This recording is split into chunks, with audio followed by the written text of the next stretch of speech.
Hello everyone, welcome back to my channel. This is Timmy Skin Glow and I'm excited to be here again with another interesting video for you. Thank you to my existing subscribers. Thank you for your love and your support. If you are stopping by this channel for the very first time, you are welcome. Please click on the subscribe button to be part of this amazing family. So today I'm going to talk about our black soap. So if you formulate or you premix your black soap and after a couple of days it starts smelling or it changes color or it starts bringing out mucus, okay, please watch this video till the end. I'm going to tell you why that happens to your soap and what you have to do to prevent reoccurrence. All right, so first of all, when you're making your black soap, whether you're pro-mixing it or you're making from scratch, there are some simple key points or simple tips you need to follow. So first of all, when we say black soap, it means we're talking about African black soap. We're talking about using the organic, the raw black soap. So in your category, number one, you should have your black soap as your base. So your African black soap, your raw black soap, whether Ghana black soap or any of the raw black soap, it should be your base. And then we have humectant. You should have humectant in your soap mixing, whether formulation or pro-mixing. You should have humectant. And by humectant, I mean panthenol, I mean glycerin, I mean aloe vera gel, I mean honey, good. And then we have the other phase where you need to put in your water or your extract. So by water, you can use, distilled water. You have to use distilled water, not your regular tap water. And after that phase, we have the other phase where you put in your botanical powders. Remember I said botanical powders, not puree. Okay, so that's where you can use your turmeric powder. That's where you can use your sandalwood powder. And you have to choose your botanical powder based on what you want to produce. So if you are doing kiddies glow black soap, for example, you should know the kind of powders to put in there.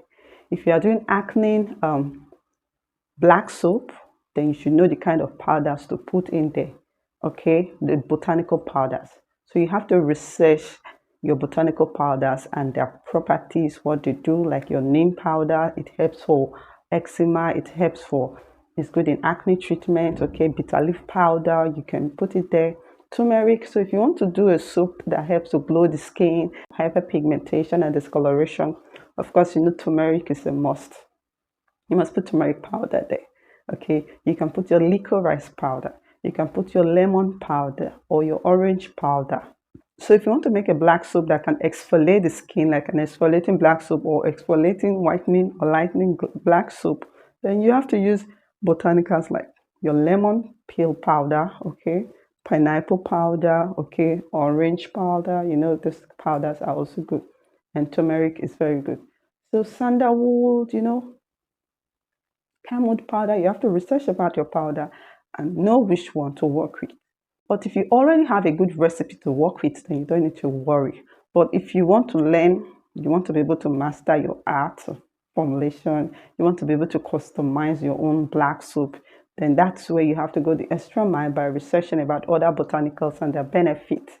Okay, and then you know which one to incorporate in your soap or whatever it is you're doing. So like I said, the first phase is where we have the raw black soap. So if your recipe or your formula says you need 40% raw black soap as your base, and you feel you want to incorporate a secondary base cream, a soap, and you feel you want to incorporate a secondary base soap, then you have to use your raw black soap base at 30% or 35%. And then the other 5 or 10% is where you incorporate your secondary base soap. Okay, so that's where you can now put your white hash soap or your ozone soap to balance up. But I said raw black soap must be there as the base. So the first phase is your black soap, your soap base. Second phase is the humectant. Third phase is your distilled water or fruit extract. And the fourth phase, that's where I talked about your botanical powders. So the fifth phase is where we have our preservative. Preservative is a must. You need a broad spectrum preservative. And the sixth phase, that's where we talk about our Other active, that's where you can talk about other ingredients. For example, if you are doing a lightening product, that's where you put your lightening active. If you are doing acne treatment product, that's where you can put your salicylic acid. Whatever your soap targets, that's the stage you put your active. That's where you can put your gelatin agent, like your EDTA. Now, if your soap maybe is too thick or too light, which is where you can balance it. So if your soap is too light, too runny, that's where you can now put like your thickener. That's where you can now use your xantha gum or your guar gum to thicken your soap. Yes, you can actually use thickeners in your black soap. In case you don't know that, now you know. So I had to just drop this key point to lay my foundation before I go into the main reason why your soap smells, changes color, okay, grows mucus in it and all that. Okay, so now I'm going straight to it. First of all, this is what your black soap should look like. It should be this thick. I did a video a few days ago on this channel how to make your raw black soap. Okay, this is how it should be. You can see how I followed it. You can see the kind of ingredient I put in there. So that's what your soap should contain. So if your black soap is not in this paste form, then maybe it's either you're doing the black soap shower gel or this paste. But if it's a paste form, then it should be this thick. Okay, it should not be runny. It should not just fall out or pour out when you turn it this way. It should be this thick. So first of all, if your soap smells or it changes color or it becomes too runny or it starts having mucus in it, mold, then look out for this. And if you're doing this, please, you have to stop it. Number one, you don't need to put too much sulfur in your product. Yes, sometimes when making acne treatments, black soap, we put in sulfur there, or when we're doing skin repair black soap, use sulfur. Sulfur is also a good active in it, in that soap. So you must not use too much.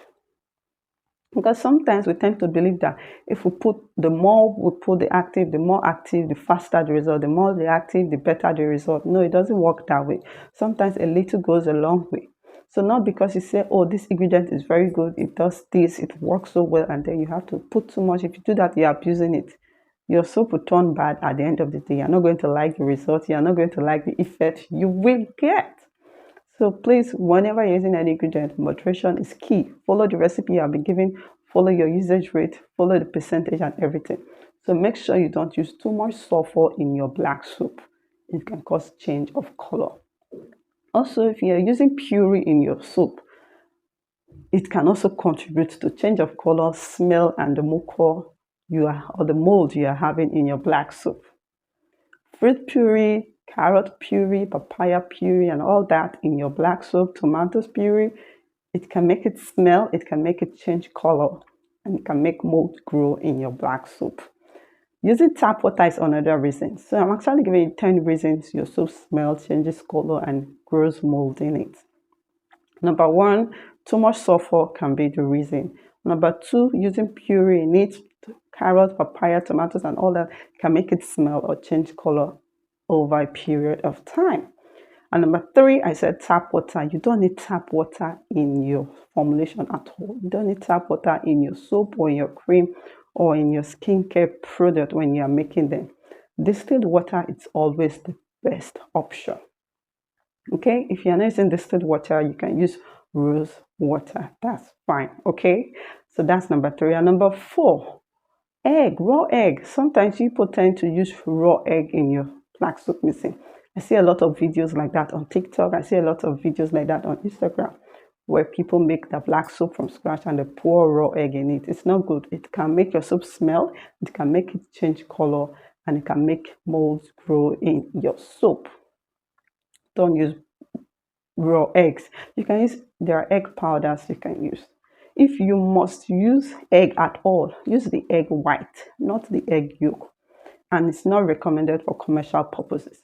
So if you're doing it for a personal use, you can use egg white in it. That way, your soap can still stay well if it's well preserved at the end of the day. Number five, using liquid milk in your soap. So if you must use your milk at all, please use powder milk. And it's usually recommended for personal use, not for commercial purposes. So if you're doing a simple DIY at home and you want to put milk there, then you can use the powder milk. If you use liquid milk, your soap will change or smell or grow molds in it over a short period of time. Okay, and number 7 on my list is your preservative. If your product is not properly preserved, if your products are not well preserved, it's going to smell, it's going to change color, and it's going to grow molds in it. Broad spectrum preservatives are the best option. And number 7, we have pH level. You have to check and balance the pH of your soup. If the pH of your soup is not balanced, it's going to go watery, it's going to smell over time, and can also cause color change. It can also make molds grow in there. Remember, we're talking about reasons why your soap smell, why it changes color, why it grows mold in it, and why it turns watery over a period of time. You can see you make your soap today, it's looking a little bit thick, and over time it starts. The texture starts changing, the consistency starts changing. So it could be because of this factor. pH balancing is a must. If you don't check and balance the pH of your product, you'll feel like, oh, I've made a very good black soap. The ingredients are very nice, they're superb. But those ingredients will not be activated if you don't balance the pH, because those ingredients have the pH range at which they work well, at which they give you that result, they give you the best they can for the skin. So if you are not checking and balancing the pH, you just put all those ingredients together, it will just be there for you. They're not going to work. They're not going to do the work they are supposed to do for you. So because of the alkaline nature of the black soup, I always recommend pH 8 for my black soup.